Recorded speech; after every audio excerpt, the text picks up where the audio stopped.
Bismillahirrahmanirrahim. Assalamualaikum warahmatullahi wabarakatuh. Halo semuanya, mudahan kalian baik-baik saja dimanapun dan kapanpun kalian berada. Perkenalkan, nama saya Nunik Novita. Saya dari Tadris Bahasa Inggris semester 6 Institut Agama Islam Negeri Samarinda. Nah, hari ini saya akan berbincang-bincang sedikit tentang pengalaman dari adik yang di sebelah saya ini. Silakan perkenalkan. Halo semuanya, Assalamualaikum warahmatullahi wabarakatuh. Perkenalkan, nama saya Novita Fitriani. Saya dari SMA Negeri 1 Rantau Pulung. Nah, mungkin teman-teman semua atau kakak-kakak semua yang menonton video ini baru pertama kali mendengar nama SMA ini karena memang terletak di pelosok Kabupaten Kutai Timur.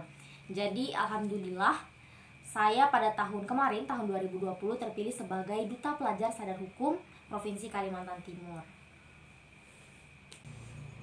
Jadi gimana sih asal-usul cerita adik ini bisa menjadi Duta Sadar Hukum Provinsi Kalimantan Timur ini?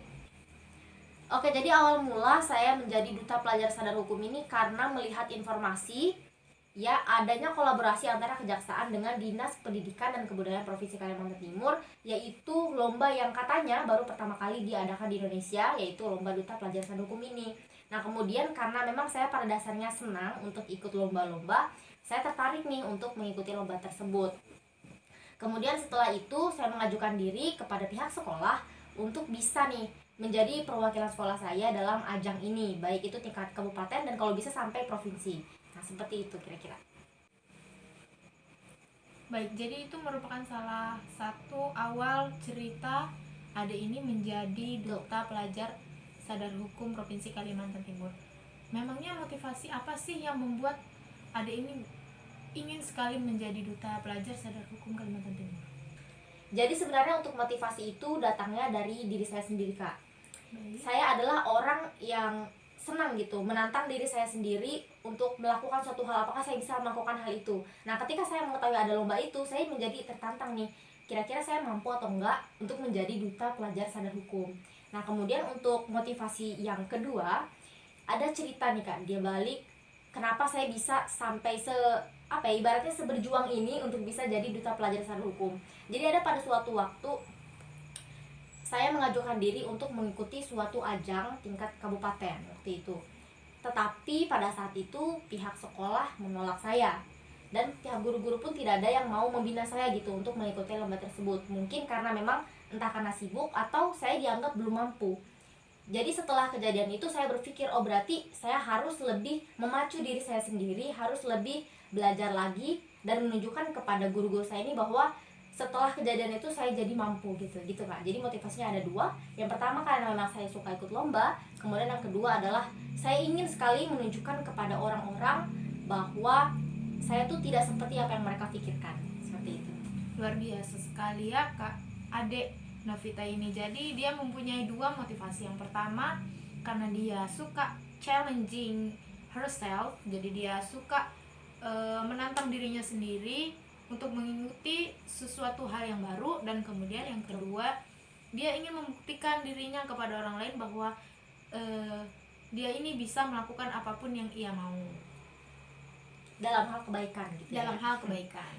Jadi bagaimana sih proses atau persiapan yang harus dilakukan untuk mengikuti ajang perlombaan Duta Sadar Hukum ini?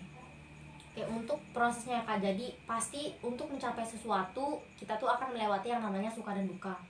Nah, kemudian untuk prosesnya ini Kak, mengikuti ajang ini minimal kita harus punya dua potensi diri gitu.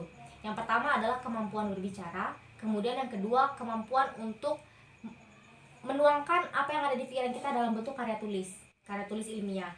Nah, jadi untuk proses yang pertama kita harus membuat karya tulis ilmiah yang relevan, yang sesuai dengan keadaan khususnya yang ada di Kalimantan Timur. Nah, kemudian setelah itu kita ambil nih Kak, kasus-kasus apa yang ada di Kalimantan Timur terkait dengan tema yang kita ambil, dituangkan ke dalam karya tulis tadi, kemudian kita uraikan, kita jelaskan atau kita presentasikan. Kemudian apabila karya tulis tadi dianggap mumpuni, maka kita akan dipanggil untuk mengikuti ajang tingkat kabupaten.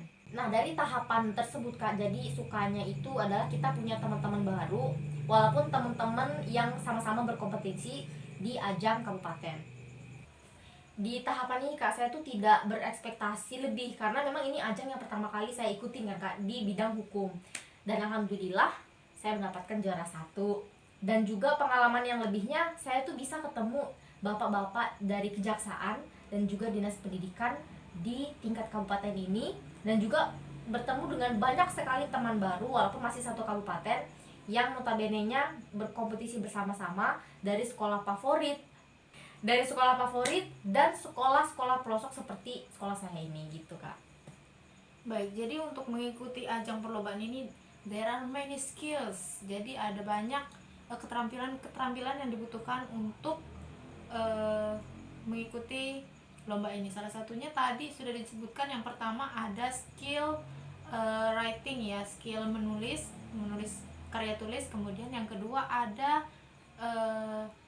speaking skills ya. Kemudian presentasi yang bagus juga diperlukan.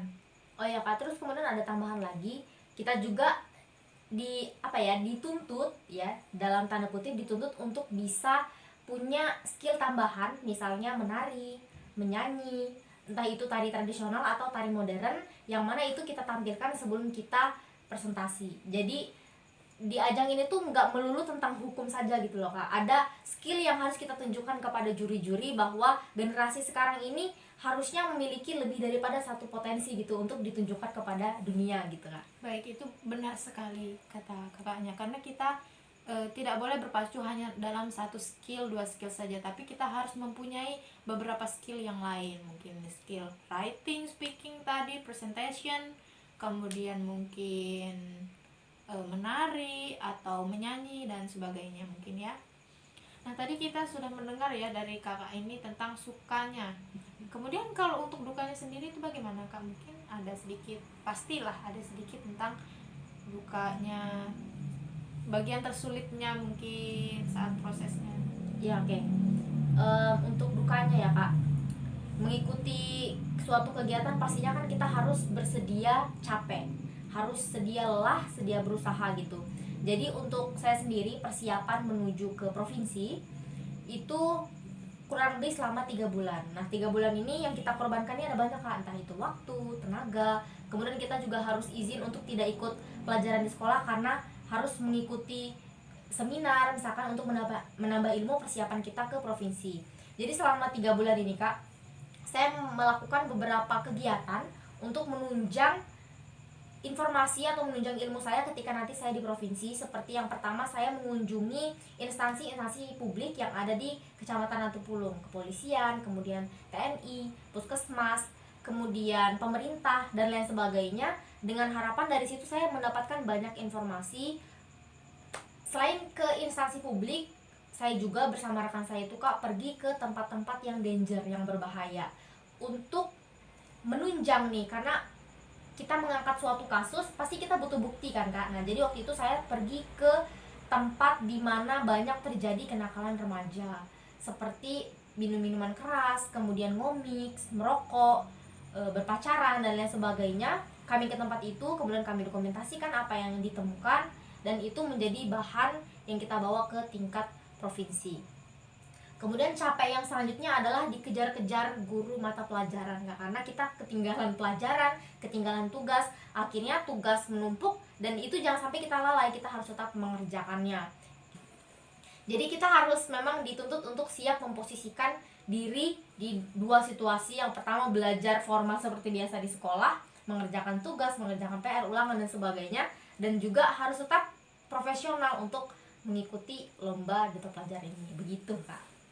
Luar biasa sekali ya pengalaman kakak ini. Jadi sebenarnya banyak sekali pengorbanan, mungkin pikiran, perasaan, rasa lelah yang mungkin nggak bisa dihilangkan, seperti mungkin waktu sulit memanage waktu untuk berada di kedua sisi. Yang pertama sisi untuk sekolah, yang kedua sisi untuk mengikuti lomba tersebut. Ya betul Kak, tapi menurut saya pribadi apa yang kita korbankan itu setara kok Kak dengan hasil yang akan kita dapatkan, karena pengalaman dan ilmu yang kita dapatkan dari ajang ini juga besar gitu. Dan kita nggak mendapatkan pengalaman itu dengan cuman ongkang-ongkang kaki di rumah atau cuman belajar seperti biasa di sekolah, karena memang beda gitu ya kan Kak. Jadi intinya work hard, pray hard gitu ya. Yes. Nah, kemudian apa sih Dek pesan dan kesan yang ingin disampaikan kepada adik tingkat atau adik kelas yang mungkin suatu saat akan menggantikan adik Novita ini menjadi duta sadar hukum Provinsi Kalimantan Timur itu sendiri? Baik, untuk pesan dan kesan ya Kak. Jadi disclaimer dulu, saya ini bukan expert ya Kak, bukan ahli banget gitu, tapi saya berpengalaman sebagai duta pelajar sadar hukum tahun 2020. Dan juga saya cuman sharing-sharing nih, bukan berniat untuk menggurui penonton semua atau kakak semua yang menonton video ini. Pesannya khususnya untuk generasi muda, mumpung kita nih masih muda ya kan. Jadi ayo nih kita berprestasi sama-sama, menggali potensi diri, menjadi diri kita yang lebih baik dari diri kita sebelumnya, atau menjadi versi terbaik dari diri kita. Nah kemudian gagal itu pasti kita alami. Kegagalan itu terjadi kepada siapapun yang mau berusaha gitu. Nah, tapi kan ada juga nih yang bilang kegagalan itu adalah kesuksesan yang tertunda. Guru saya itu atau pembina saya juga sering berpesan nih Kak, setiap saya mengikuti suatu ajang, dia selalu bilang kayak gini, apa yang kamu dapatkan suatu hari nanti, itulah yang kamu usahakan hari ini. Nah, jadi untuk khususnya adik-adikku mungkin yang berminat nih untuk jadi duta pelajar sadar hukum, gagal itu pasti kalian temukan nanti di perjalanan. Capek itu pasti, tapi percaya kata-kata saya bahwa apa yang kalian dapatkan, ilmu yang nanti kalian terima itu sebanding dengan apa yang kalian perjuangkan, kayak gitu Kak. Wah, luar biasa sekali ya Dek Novita ini, banyak Terima kasih Kak. mengalirkan energi-energi positif kepada teman-teman sekalian, kemudian kepada adik-adik sekalian, bisa menumbuhkan motivasi kalian, terutama kalian yang ingin menjadi duta pelajar, khususnya menjadi duta pelajar sadar hukum Kalimantan Timur.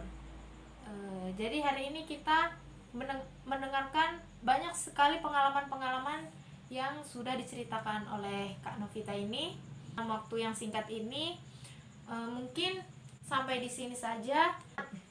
Saya sangat senang sekali kakak mengundang saya untuk kita sharing bersama-sama di video kakak ini. Juga saya mohon maaf nih Kak, kalau misalkan ada perkataan saya atau apa yang saya ucapkan tidak berkenan, baik itu di hati kakak atau juga di hati penonton channel YouTube Broadcasting tadi bahasa Inggris. ya. Nah, mungkin ada kalimat terakhir yang ingin disampaikan adik Novita kepada para penonton. Ya, jadi saya berterima kasih sekali Kak, karena Kakak sudah mengundang saya untuk kita sharing bareng-bareng tentang pengalaman pribadi saya mengikuti ajang duta pelajar sadar hukum. Saya juga mohon maaf nih Kak, misalkan ada kalimat saya atau ucapan saya yang menyakiti hati kakak dan juga hati penonton sekalian. Dan kalau boleh saya tambahkan sekali lagi, kalau kita mau mengikuti suatu kegiatan, niatkanlah karena Allah Subhanahu wa Ta'ala. Kalau misalkan kita niatkan karena hadiah, yang kita dapatkan hanya hadiah itu saja ya kan Kak, betul. Tapi kalau misalkan kita niatkan kepada Allah, insya Allah ada bonus-bonus lain yang dapat kita terima gitu. Seperti saya juga tidak berpikir atau tidak berekspektasi ketika saya menang di provinsi akan diajak ke Jakarta untuk bertemu dengan Jaksa Agung Republik Indonesia Bapak Burhanuddin. Yap, benar sekali apa yang sudah dikatakan oleh adik Novita ini. Apapun yang dilakukan hanya diniatkan untuk Allah Subhanahu wa Ta'ala. Maybe that's enough for today. For Kak Novita, thank you for coming. Sama-sama Kak. Saya Nunik Novita dan Saya Novita Fitriani pamit undur diri. Assalamualaikum warahmatullahi wabarakatuh.